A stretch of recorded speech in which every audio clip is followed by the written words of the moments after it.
collective consciousness of the world culture, 3 little words, pow, zap, and wham. That became my mission in life. Well, what do you do when you're a blue-collar kid in New Jersey and you have a dream like this? How do you make it happen? If I said, okay, I'm going to go ahead and produce a great Batman movie that'll be dark and serious, I might as well say, well, I just want to jump over the Grand Canyon. You can't just do it in one shot. You've got to get your foot in the door and work your way on a certain path.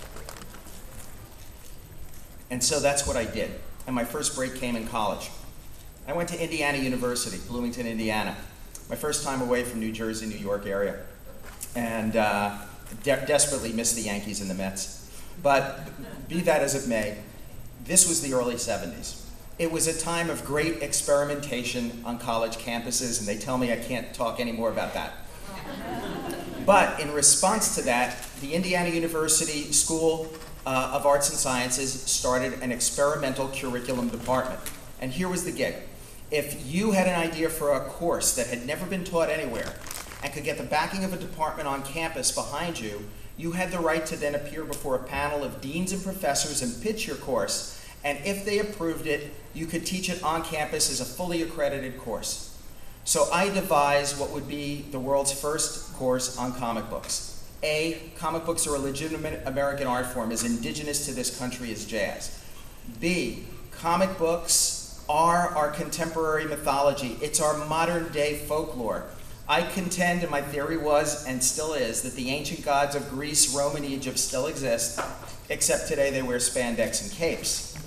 And if you don't believe me, and I think every comic book fan believes me, the Greeks called him Poseidon, the Romans called him Neptune. What do we call him? Aquaman. Mercury? Flash.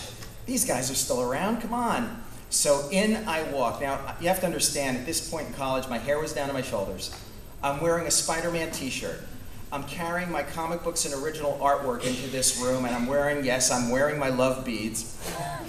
And I walk into this place. It's a long conference table in a dark mahogany room. I thought I had just walked into the secret sanctum of the Justice League of America.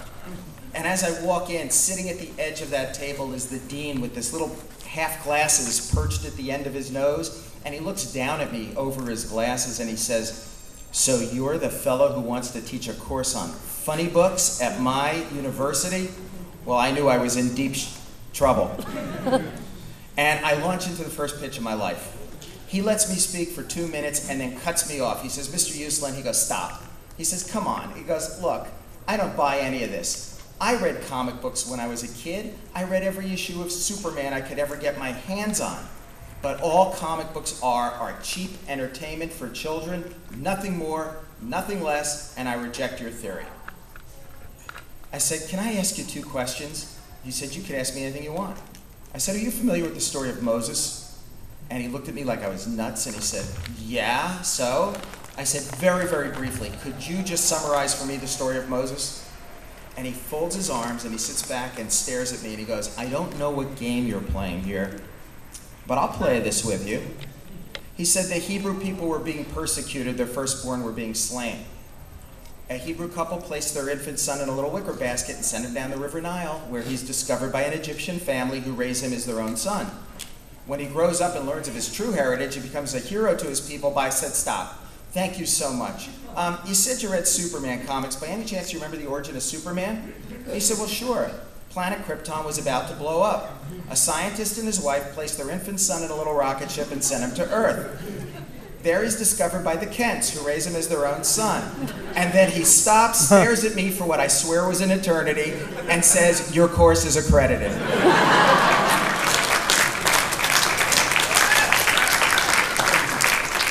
I am now the world's first professor of comic books. I can't believe I pulled it off. I'm walking back to my apartment, and then all of a sudden, the other half of my brain kicks in. I remember what my mom kept saying to me. She said, "Michael, you could have the greatest creative wares in the world, but if you don't market yourself, and if you don't market your ideas, nobody will ever know about them." So what did I do? I went in, I picked up the telephone, and I called United Press International in Indianapolis. Now, at that time, they were as big as the Associated Press in terms of a news syndicate. I got a reporter on the phone, and folks, I started screaming at this guy. What's wrong with you? How could this be happening? You're supposed to be the watchdogs of our society. This is terrible. He goes, calm down. He said, what are you talking about?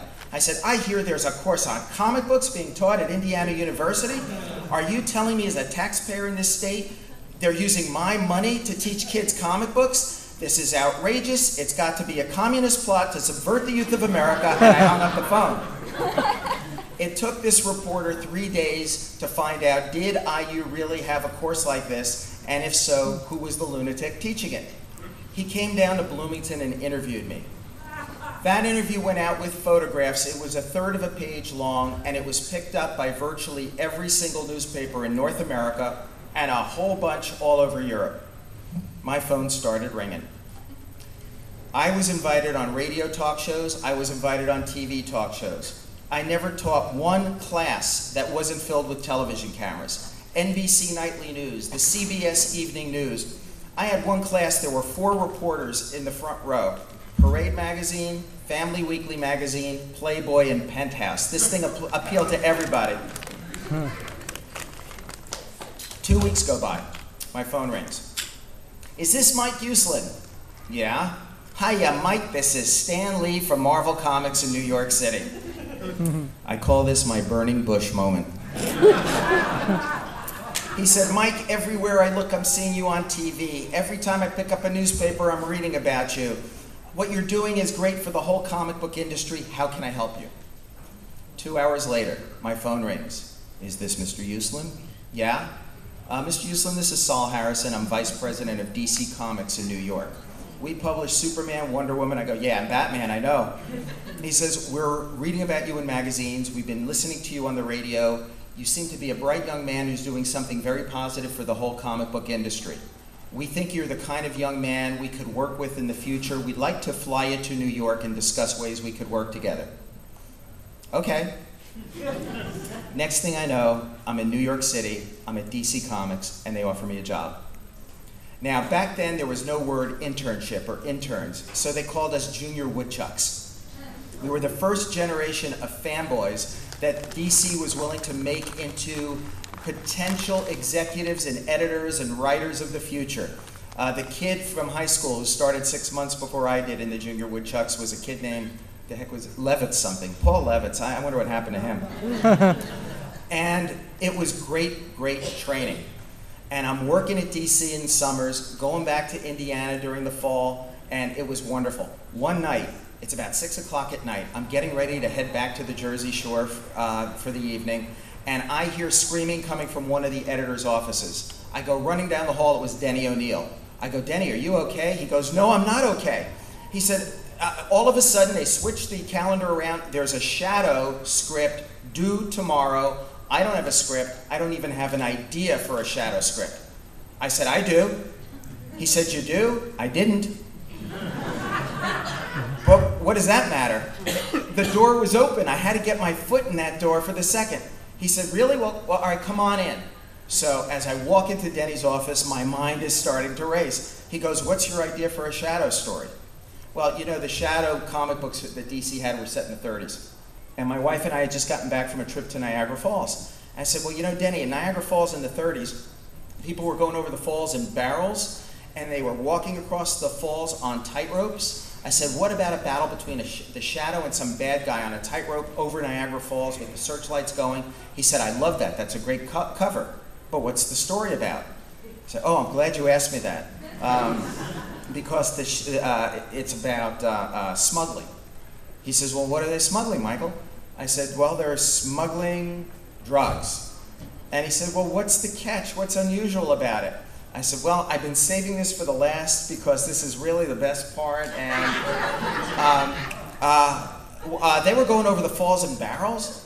They're going over the Canadian side. There's false bottoms to the barrels. That's where all the drugs are. They're going over the Canadian side, washing up to the American side. That's how they're getting them across the border. He says, can you have this script on my desk by 6 o'clock tomorrow night? I said, no problem. He said, go do it. I'm now a writer for DC Comics. I'm riding on the E train back to Penn Station. I'm riding on the North Jersey Coast train back to Asbury Park. I tell my mom, put up a pot of black coffee because I'm pulling an all-nighter. I wrote all night long. I wrote on the train going back. I got to DC, I paid off one of the secretaries in a bargain with the devil, whereby I just fed her pages all day long and she kept correcting them and typing them.